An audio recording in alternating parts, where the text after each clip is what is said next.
بسم الله الرحمن الرحيم لا حول ولا قوة إلا بالله العلي العظيم الحمد لله رب العالمين وصلى الله على سيدنا محمد وآله الطيبين الطاهرين اللهم أخرجني من ظلمات الوهم وأكرمني من نور الفهم اللهم افتح علينا أبواب رحمتك وانشر علينا خزائن علومك برحمتك يا أرحم الراحمين. The third chapter in the section on prohibitions is فاقتضاء النهي للفساد. Is about an issue that we had it also in the previous book, and that is whether prohibition implies invalidity. Thank you very much. So if something is prohibited and still you do it, is it valid? It is true that you have done an act of disobedience because you didn't listen to the prohibition. But is also the act void and invalid? Or you can say the act is valid although he has committed a sin, for example. So فَاقْتِضَاء النَّهْيِ لِلْفَسَادِ, whether prohibition implies invalidity or not. هذه المسألة من المسائل المهمة في علم الأصول. This problem is one of the important problems in the principles of jurisprudence, in the science of principles of jurisprudence.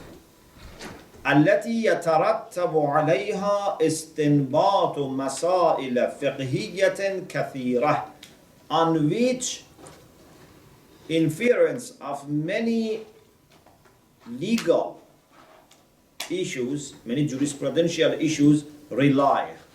So the position that you take here affects your position in many fiqh issues. Of course, as a mujtahid, if a mujtahid wants to make his ijtihad, this issue is one of the issues that can affect his ijtihad. وَيَقَعُ الْكَلَامِ فِي مَقَامَيْنِ. We speak in two cases, in two areas. One is when nahi belongs to an act of ibadah, an act of worship, a devotional act. Another is when nahi belongs to an act of transaction, mu'amala. Al-maqam al-awwal. So the first area, the first discussion is fil ibadat, acts of worship, or as we said in the previous book, devotional acts. Then, inshallah, after 2 pages, al-maqam al-thani fil mu'amalat, about transactions. So, fil ibadat. قبل دراسة الموضوع نذكر أمورا. Before we study this issue, we have to mention few points. So these are few introductory points. Al-awwal, the first. What do we mean by ibadah? Al-maqsood min al-ibadah fi inwan al-bahth.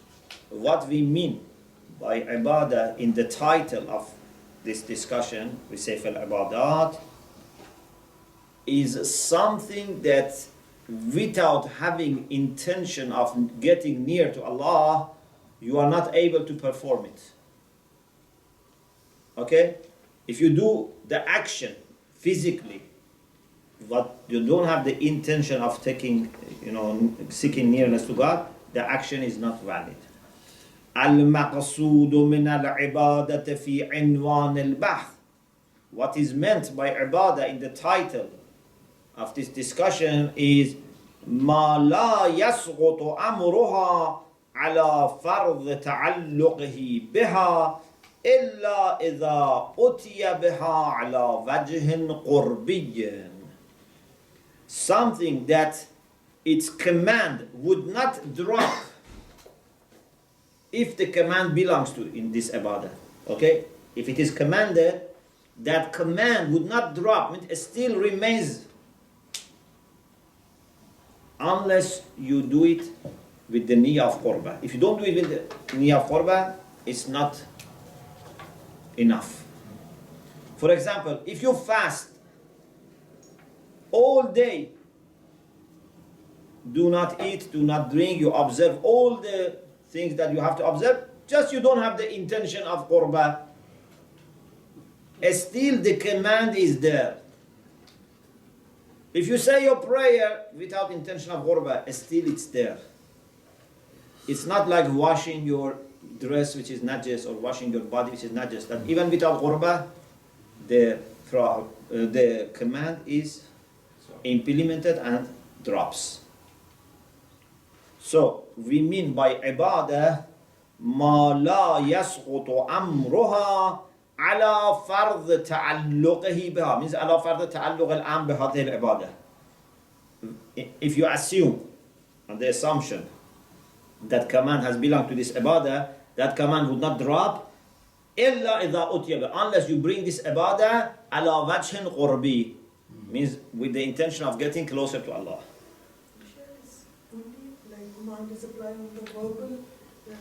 No, you don't need to say it. You mean to say the niyyah? Yeah, No, you don't need to say, to utter that I do this qurbatan Allah, but your intention. Why you do this? Motivation comes from seeking nearness to God. فخرجت التوسليات من التعريف.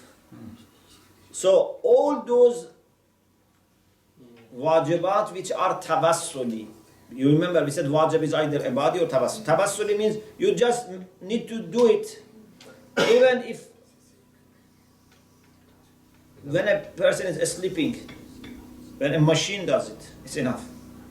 If a machine can wash your dress properly, that's enough. You don't need to wash it yourself. Yeah?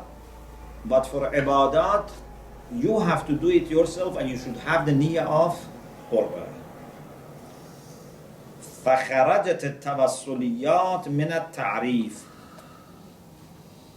Why? لأنها, how is a pronoun, refers to what? Tawassuliyat. Because tawassuliyat are umurun, are things that yasqutu amruha, their command drops, even if you don't bring it kadhalik ala wajhin qurbi. Even if you don't bring it with the niyyah of qurbah, still the command drops.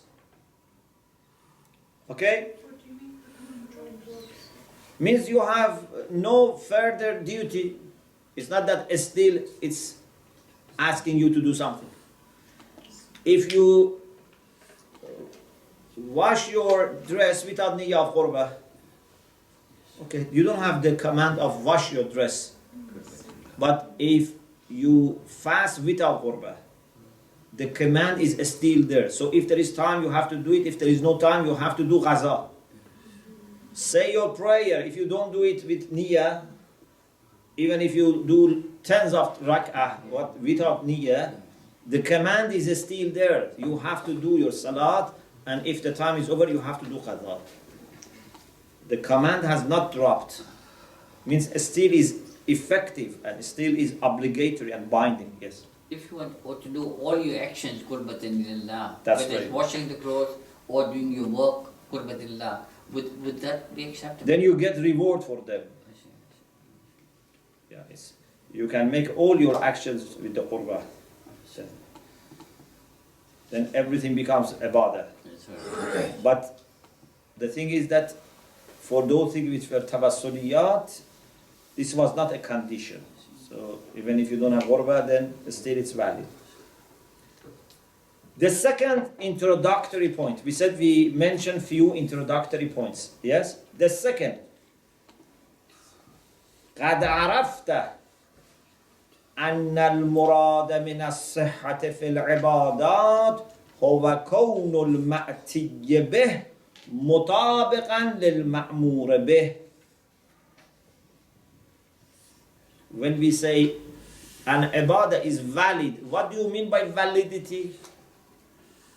You mean that it has been performed according to the command.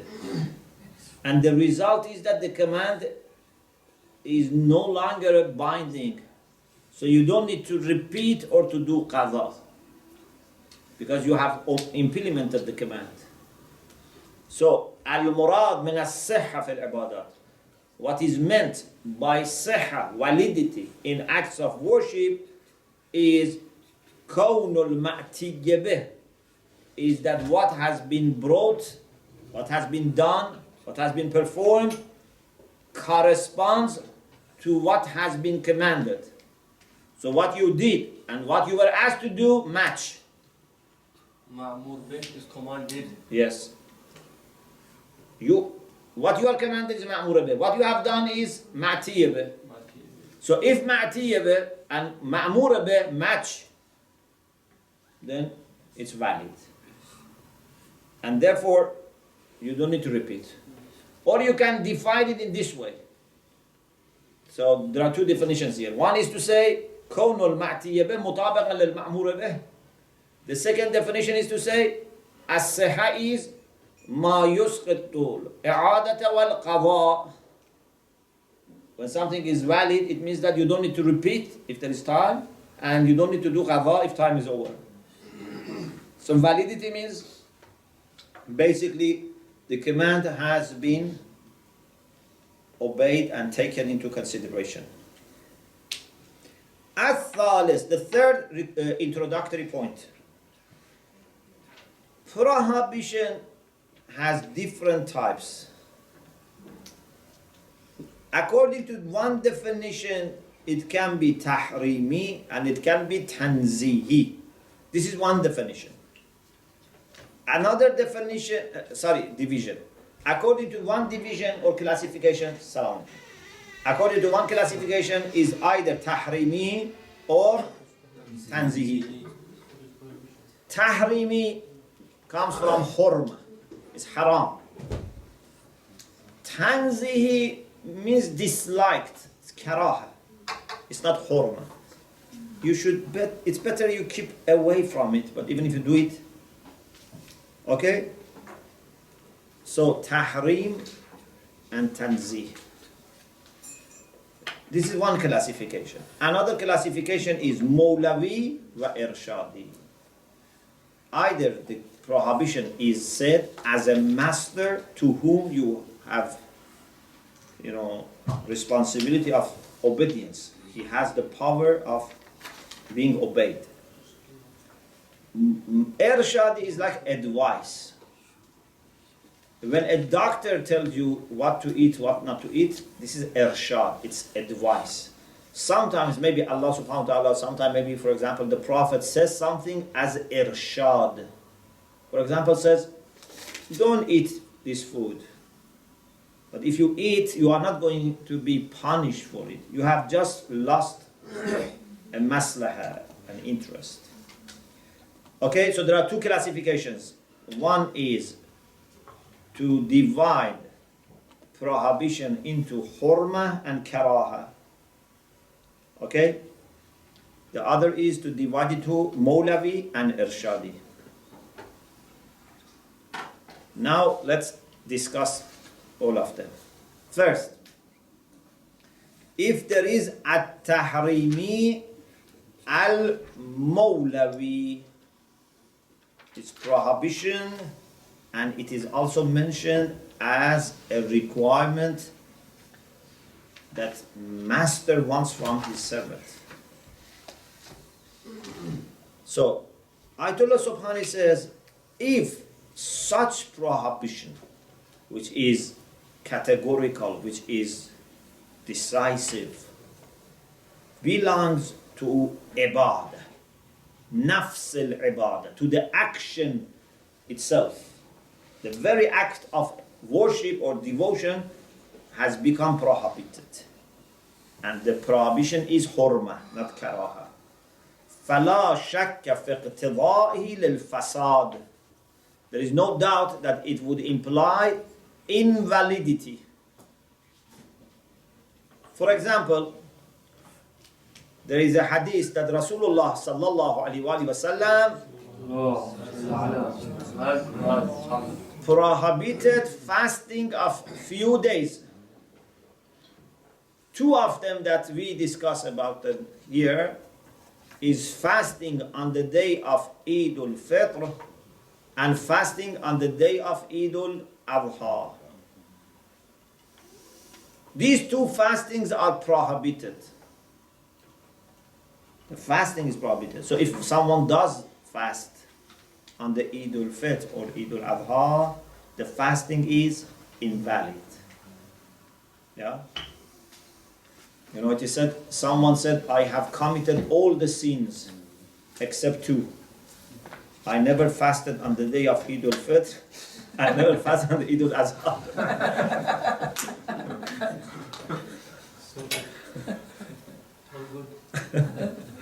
Get away with it.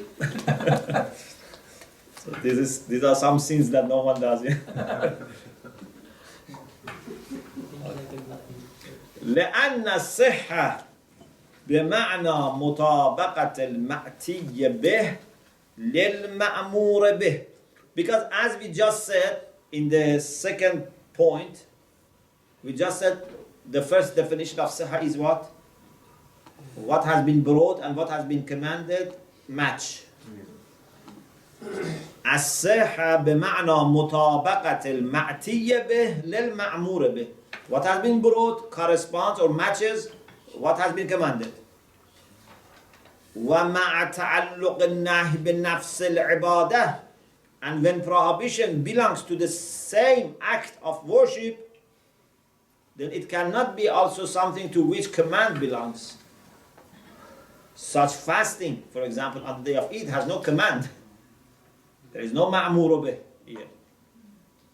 لا يتعلق بها الأمر لاستلزامه اجتماع الأمر والنهي في متعلق واحد. How can we say that God has prohibited this and at the same time has commanded this? This has no command. فلا يصدق كون المأتي به مطابقا للمأمور به. So it's not true. It doesn't, make sense to say that what has been brought corresponds to what has been commanded, because there is no command. لعدم الأمر. وبالتالي لا يكون مسقطا للإعادة والقضاء. Therefore, because there is no command, you cannot say this fasting drops command for repeating or qaza, because there is no command at all. بعبارة أخرى إن الصحة when an ibadah is sahih, valid, إما لوجود الأمر, either there must be a command, or even there is no official formal command issued, you know that this is lovable, pleasing to master. Mahbubiyya, it's lovable to master. أن الصحة إما لأجل وجود الأمر أو لوجود الملاك. Validity is either because there is a command or because there is a criterion, and that is mahbubiyya, something which is lovable, something that is pleasing to Mawla.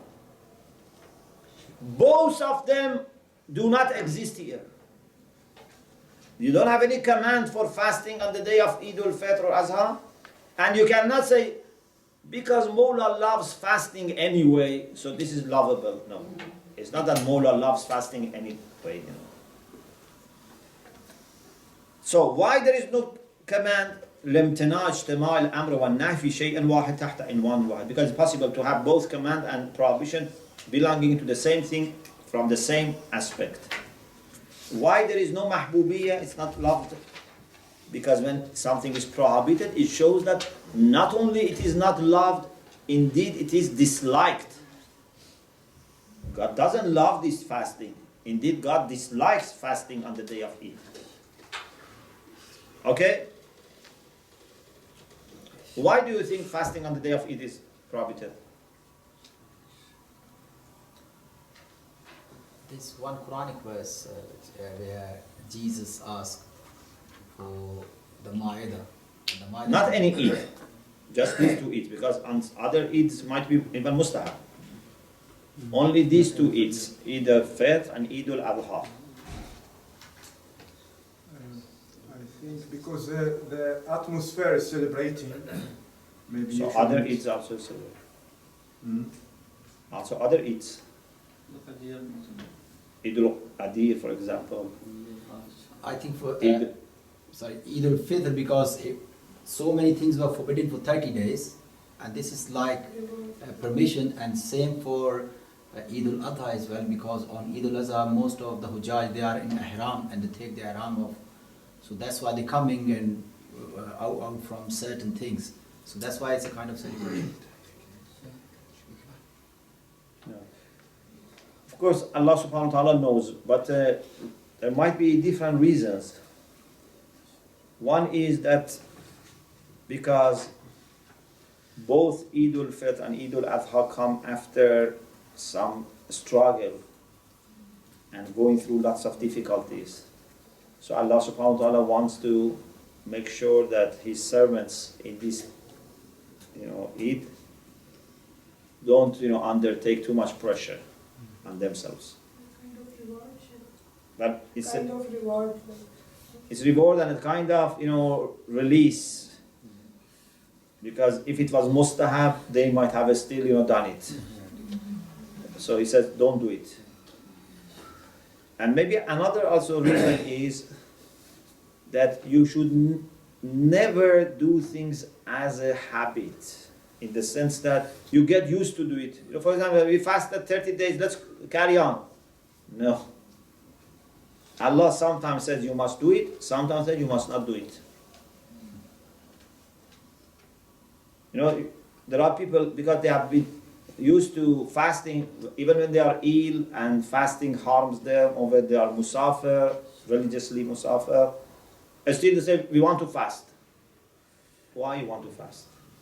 If you are going to please Allah, He says don't fast.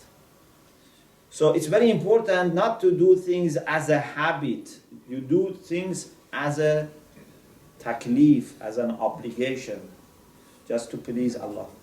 Sometimes He says you have to fast, sometimes you have to eat. Yeah? Sometimes He says you have to speak, sometimes you have to be silent. So you have to make sure that you are all the time ready and standby. What the Master says. Go or stop. Do or not to do. Everything as Master says. Because there is great chance that when you keep doing things many times, then you just get used to it, and then your understanding and consciousness go down. Yeah? So you have to be careful. وَبِعِبَارَةٍ أُخْرَى, as we said, there is no command and there is no mahbubiyah. The second type, التحريمي الإرشادي. It's prohibition. It's decisive. It doesn't say it's better, but as advice. As I said, doctor says you must not